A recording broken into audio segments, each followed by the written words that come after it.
ಕಾದಂಬರಿಯ ಹೆಸರು ಹೇಳಿ ಹೋಗು ಕಾರಣ. ನಿಷ್ಕಲ್ಮಶ ಪ್ರೀತಿ ಅನ್ನೋದು ಒಬ್ಬ ಸಾಮಾನ್ಯ ವ್ಯಕ್ತಿನ ಎಷ್ಟು ಎತ್ತರಕ್ಕೆ ಕೊಂಡೊಯ್ಯುತ್ತೆ ಅನ್ನೋದನ್ನು ತಿಳಿಸುತ್ತೆ. ಅದೇ ಪ್ರೀತಿ ಮೋಸ ಆದಾಗ ಆ ಪ್ರೀತಿ ಅಷ್ಟೇ ದ್ವೇಷವಾಗಿ ಕೂಡ ಬದಲಾಗುತ್ತೆ ಅನ್ನೋದನ್ನು ತೋರಿಸುತ್ತೆ. ಒಬ್ಬ ಸಾಮಾನ್ಯ ವ್ಯಕ್ತಿ ಇಷ್ಟು ಪ್ರಾಮಾಣಿಕವಾಗಿ ಪ್ರೀತಿ ಮಾಡ್ಬೋದಾ? ಅದೇ ಪ್ರೀತಿನ ಭಕ್ತಿ ಅನ್ಕೊಂಡವರು ಮೋಸನೂ ಮಾಡ್ಬೋದಾ? ಅದೇ ಭಕ್ತಿ ಪ್ರೀತಿ ಕೂಡ ಆಗಿ ಬದಲಾಗ್ಬೋದಾ? ಮೋಸನೇ ಮಾಡಬೇಕು ಅಂದ್ಕೊಂಡು ಪ್ರೀತಿ ಮಾಡಿದವರು ಪ್ರಾಮಾಣಿಕವಾಗಿ ಪ್ರೀತಿಸ್ಕೋಬೋದಾ? ಇದಕ್ಕೆಲ್ಲ ಒಂದೇ ಉತ್ತರ ಹೇಳಿ ಹೋಗು ಕಾರಣ. ಅರ್ಧ ಓದಿದ್ರೆ ಅಯ್ಯೋ ಏನಪ್ಪ ಕತೆ ಹಿಂಗಾಯ್ತು ಅಂತ ಅನಿಸುತ್ತೆ. ಅದೇ ಪೂರ್ತಿ ಓದಿದ್ರೆ ನೆಮ್ಮದಿಯ ನಿಟ್ಟುಸಿರು.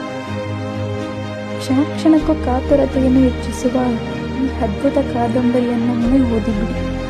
ಮಹಾನ್ ಲೇಖಕ ರವಿ ಬೆಳಗೆರೆಯವರ ಹೇಳಿ ಹೋಗು ಕಾರಣ.